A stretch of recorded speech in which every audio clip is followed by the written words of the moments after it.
Good afternoon, Georgia DECA. My name is Ryan Evans, and I'm your Vice President of Career Development for this school year, along with the West Forsyth DECA President. My name is Jake Scarf, and I'm Forsyth Central High School's DECA President. So today we're going to be showing you a video of how to do the team decision-making events for our event guide portfolios. This specific event that we're about to do is the buying and merchandising event that we've both been extremely successful at over the last few years, but it can apply to all of the team decision-making events. Now, we don't have a judge for today's event, so when you see us shaking hands and talking to an invisible person, I promise you we're not crazy. So let's go ahead and get started. Hi, Ryan Evans, VP of Marketing. Hi, my name is Jake Scarf, VP of Branding. May we be seated? Thank you. So today we wanted to share with you our new marketing strategy for our company, Carson Robbins. We have three distinct brands, Carson, Clayshed, and East Burge, all targeting different target markets. However, our leading brand, Clayshed, has been losing sales for the last 4 quarters, and our new brand, East Burge, has been increasing sales with the millennial market. Today, we want to share with you the ideas we have to increase sales across the board for all of our brands, while also not stealing the customers and introducing new customers to each and every one of those brands. So today, we wanted to explain the nature of the marketing plan, our marketing plan, show you the concept of marketing strategies, the concept of market and market identification. We wanted to show you how to do a situational analysis, determine factors affecting business risk, and explain the concept of competition while also showing the factors that influence buying behavior in itself. So I'm going to go ahead and get started and share with you these ideas. The first things first is showing or designing our stores in a way that influences buying behavior. Buying behavior in itself is how a customer acts in a purchase decision, how it maneuvers around the store, what makes that person buy that product. And so there's two main parts about buying behavior. There's one is getting customers into the store, and that's using marketing outside of the store itself or the website. And there's the second part is inside the store, in which you use merchandising to get the customer to buy the product when they're in the store itself. And so in terms of in-store merchandising, the big thing with this is the store windows. Windows are a useful tool in getting customers to come into our stores. Within a mall, this is extremely important because there's going to be customers going through the halls of the mall, and these are important to draw the customers into our store itself, which will help increase our sales. And so here we want to display our most premier products that will catch the customer's eye to bring them into our stores. The next big thing is store design. We want to have our furniture in the front because like the window displays, as customers are walking by, they're going to be able to see that furniture and be drawn into the store. And then we want to have our more concrete buys, the buys that customers are going in there specifically looking for that thing in the back of the store itself by the checkout counter. That way, customers are going to have to walk through our whole product floor, all of our furniture to get back to those products that they're looking for. It'll make them more likely to buy the products that are on our floor. Also, the impulse decisions need to be upfront because it'll draw the customers in again, and it'll make it more likely that the customers will buy it because they'll receive more exposure on those products. The next big thing is, especially for Clayshed, we want to have our home furnishings in the back as well towards those more concrete purchases. You're more likely to go into a store searching for an iron or a dishwasher or something like that rather than searching for a specific couch. A couch is more of an impulse buy, which is why those need to be more towards the front so customers go through the store and see those products and be more likely to buy them. Also, research shows that in displays are huge in increasing retail sales in a brick and mortar store. And so in each of our sections, we need to have in displays that will draw customers into those sections to look at the products and hopefully buy our product. And now, that's the in-store marketing, the merchandising that helps customers buy our product. Now Jake's going to help explain the outside the store, the marketing itself. Now, a very important part of our marketing strategy is the fact that we want to create a brand, and not just any brand, but a positive brand that shows our customers that we care about them. So the idea that Ryan and I have come up with for our overall goal and our overall concept for our marketing strategies is OCR, which is One Carson Robbins. Now, we have 3 different brands that are each very successful with what they do. They have their own strengths, they have their own ability to draw in customers, but by combining these 3 things into One Carson Robbins, we create a company that can reach each and every customer that even thinks about coming to our stores. And this is why Ryan and I felt like having OCR as our overall campaign is going to be a very successful and profitable alignment of our brands. And OCR is going to include the needs of each of our customers, because like our 3 different brands, each customer has their own strengths, and we can't expect them to buy something that does not align with their strengths. So by combining our strengths and combining our customers' strengths, we create a business that is even stronger. And to broadcast this marketing plan, Ryan and I have decided we want to use both social media and TV commercials to get the word out to our customers. Now, for our TV ad, what we would like to do is we would like to have a family and follow a family as they are coming home from their whatever they're doing that day. So the father could be coming home from work, the mother coming home from the store, and the kid coming home from practice. So all of these members of the family are coming home from different places, and they're uniting at their family dinner table. They're going to have their family dinner, and they're going to be able to talk about their day and what each of them did, and unite back together and foster that family atmosphere. And they can share the positives of their day, how their strengths helped them to succeed that day. And in the same way, we want the strengths of each of our 3 brands to come together and share their strengths to build an even stronger family unit, which is why our tagline for this marketing campaign is going to be "Bring your family back together," because we want to bring our family back together. And we feel that by emphasizing the family connection and the connection between our brands, we can increase sales in all 3 brands and get back to performing the way that we would like to. And to advertise this through social media, we're going to advocate for increasing the amount of time that one spends with their family, and not just having a family dinner be a once a month kind of thing. Have it be a once a week where you sit down even more and sit down and discuss with your family what you did that day, what your goals are, dreams, and just foster that family atmosphere without having to use technology or television, any of those things. It just fosters that family atmosphere. And one way we want to promote this is by having a family of the month. And each family who, when they're around their dinner table, before putting their phones down to have their technology-free dinner and communicating with one another, take a picture of their family eating all together, send it into us at Carson Robbins, and they have the opportunity to win a free couch based off of their involvement in the campaign if they are chosen as the family of the month. And it's very important to understand that each person comes from a different background, and just like each of the 3 of our brands markets to a different segment of the market, it's important for us to understand that, because each person has their own different personalities and tastes, and it's those different strengths that allow the family to be strong together, which is why Ryan and I believe combining these 3 brands helps us to be as strong as possible. And our Carson brand is the more high-end brand, and this brand may seem closed off to some of our consumers because it is the higher end brand, but by combining the 3 brands into one Carson Robbins, we can increase the exposure to our Carson brand and show them that it really is available for our consumers. And our Clay Shed brand is the more rustic with the home furnishing brands that is focused towards baby boomers and Generation X.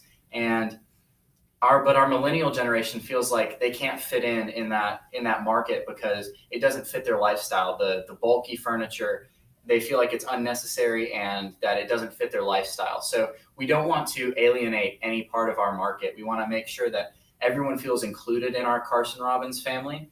And one recommendation that Ryan and I have is by decreasing the amount of bulky furniture in our Clay Shed brand, because there's not a large demand for it. So by decreasing the supply for that and coming up with new products such as sleeker or thinner furniture, but that still has the rustic look, it brings in that millennial generation and it lets them connect with that segment of the market without having to compromise how they feel about their lifestyle. They don't have to change their lifestyle to fit into our business. Our business can adapt to them.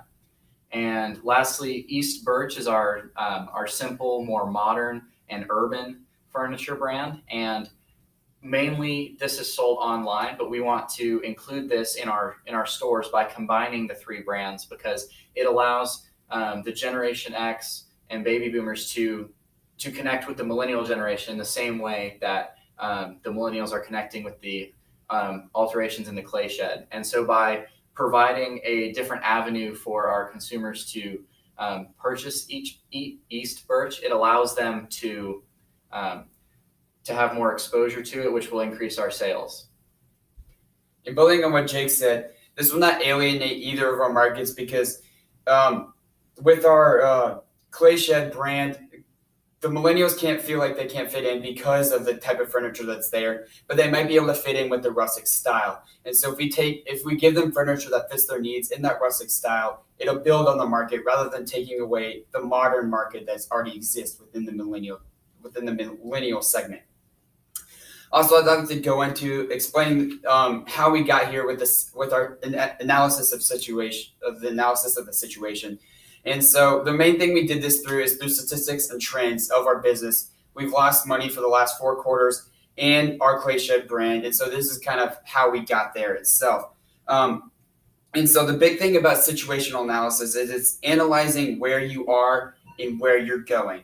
And so every family is different. Each member of our family is different, and they target a different market. And so we have to physically look at each of those different markets to figure out where we need to go next. And so we need to meet our target customers where they are. In this case, we need to meet the millennials where they are, and we need so that they can come in and we can give them our sales without alienating their market. And so in our situation, through our analysis, our top line has been losing sales for the last 4 quarters. However, our millennial line has been gaining sales, and we don't want to alienate either of those markets. And so that's where we came up with our rationale for our different marketing plans. And then, we need to figure out how to draw in all populations of the family. And that's the main goal of our marketing campaign. And as a result of our research and our situational analysis, is that we need to gain demand and draw in populations to our whole family. And that's why we want to combine our family into one. And so, however, there is a little bit of risk in this, and some of the factors associated with this, I'm going to go ahead and explain those to you. The main risk is lowering our customer base. We have a customer base existing, but we don't want to alienate them and allow them to leave our business, because we've got them coming back at the moment. And so risk is everything, and every decision has an impact. And so we have to consider these risks. Will our outcome, if we do this, overcome the potential risk? And I definitely think it is. Tiger Woods used to say, never go for a shot unless the risk is less than half it, or you could lose less than half a shot less than what you could gain. And so we definitely think we could gain more than half a shot on here. We could gain a lot of sales if we can combine these markets. And so most of our risk is coming from our decisions, our service, and our products ourselves. And that is what's going to determine whether or not our customers are coming back. And so we think that the combination will keep these customers coming back. And it'll keep these customers coming back, but also gain new ones. And that's the main risk that we're taking, is we might be losing some, but we're gaining more. And so that's the big thing here. Now, to make sure that our customers continue to come back, we have to be able to compete within our market. And competition between our business and another business and means that we are able to outperform their business by bringing customers into our business. And that is our goal. And one way that we can outperform our competition is by combining our 3 brands into one Carson Robbins. And it shows our customers that we can adapt to them, and we're not making them come to us. Like Ryan said, we're meeting them where they are. And this makes us better, and it encourages our customers to come back and continue to be repeat customers. One form of competition, however, that is bad is competition between within our family and between our own brands, which is why we feel like combining our brands into one family eliminates the competition between them. And it's not our customers having to choose between one of the 3. They can choose all 3. and they don't feel like they're being forced into a decision, and it allows them to have the best of each situation without having to compromise anything. And in competition, you want to make sure that you beat out the competitors. And one way we can do this is by following Ryan and I's BEAT analysis tool, which stands for business, environment, adjustments, and team. Business, we have to make sure we're getting down to business, we're doing our job, and we're making sure that everything is running successfully and we are running our business effectively, because without that, we will lose customers. Secondly, environment. We have to make sure that we create both a positive work environment and a positive consumer environment, because our employees will enjoy coming to work and will enjoy working for us, and will be happier to work and serve our customers if there's a positive work environment. And this translates into repeat customers, because they enjoy the shopping environment that we provide them, and they're willing to come back and continue to buy from us. Third, adjustments. We have to be willing to make adjustments, because not everything is always going to run smoothly. Life will throw you curves, and you have to be able to roll with the punches. So, for example, our Clay Shed brand has been decreasing for the last 4 quarters, a 1.4% decrease in our comparable sales. And so we have to be able to adjust to this situation and continue to improve ourselves. And Ryan and I believe through One Carson Robbins, we can do this. And finally, team, which ties back into our family atmosphere. We want to make sure that we are reaching our consumers and their families by fostering a family and team atmosphere within our business. And this team atmosphere allows us to compete successfully. It gives us repeat customers, and ultimately it achieves our vision of reaching our customers and increasing our sales. And so at this point, we'd like to open it up to any questions you may have. Since we have no judge today, we're obviously not going to have any questions, but this is just kind of how we do roleplay. If you notice, our roleplay wasn't perfect. We all stuttered. That second half for me, I know, wasn't exactly my best. I didn't know my wording at some points, but that's okay. The main thing is getting your information out there. And so my main 2 tips I have for you today is to always stay confident. Even if you don't know your information's right, if you don't know what a marketing plan or a marketing strategy is, come up with a definition and be confident in that definition, because confidence goes a long way. And the other thing I want to say is just practice before you come. Know your vocabulary so you don't have to guess, and you don't have to, make up for it with confidence because you don't know it. And so I'd like to thank you guys for watching this video today. Jake, do you have any tips for? I would just like to emphasize again Ryan's point about being confident in yourself. I know that confidence is the biggest thing. When you walk into a competition room, the judge wants to see that you're confident. If you're not confident, they're not going to be receptive to your ideas, regardless of how good you think your idea is. If you're confident in it, the judge will be confident in it as well. And so, like Ryan said, if you don't know a definition, come up with your best idea of it and be confident in it. I heard a story one time about a role play where a kid thought that the functions of marketing, instead of being what it actually is, thought it was parties and events. And while technically that definition was incorrect, the kid excelled in his role play, and the judge was impressed by their ability to be confident in the fact that they thought the functions of marketing were parties. So as long as you're confident in your ideas and you have a smile on your face, you'll succeed. Another big thing too is following all your performance indicators. There's 7 performance indicators for your team decision-making events. And so if you look at the team decision-making rubric, 90% of that rubric is the performance indicators themselves. And so you have to make sure you're defining and explaining those performance indicators. If you notice how we did it, we might have explicitly said, now we're going to explain the nature of marketing plans. We integrated it though, and we hinted at this is what we're doing, and we explained what each one of those KPIs were. And so this is a big thing, and letting your judge know that you know what you're talking about and getting those points on the rubric, because that's what the judge is exactly looking for. And then once you have those KPIs down, you want to add to it with creative ideas. Our one marketing campaign, or deciding how we're going to brand each one of our target markets, was something that we had to discuss together and figure out what we're going to do for this role play. And so those creative ideas are a big thing as well. I'd like to thank you guys for watching this video today. I hope you guys found it useful, and I hope you guys practice for your competitions this year. I hope Georgia Tech could have the best state conference and the best showing at ICDC we've had yet. Thank you guys, and have a great day.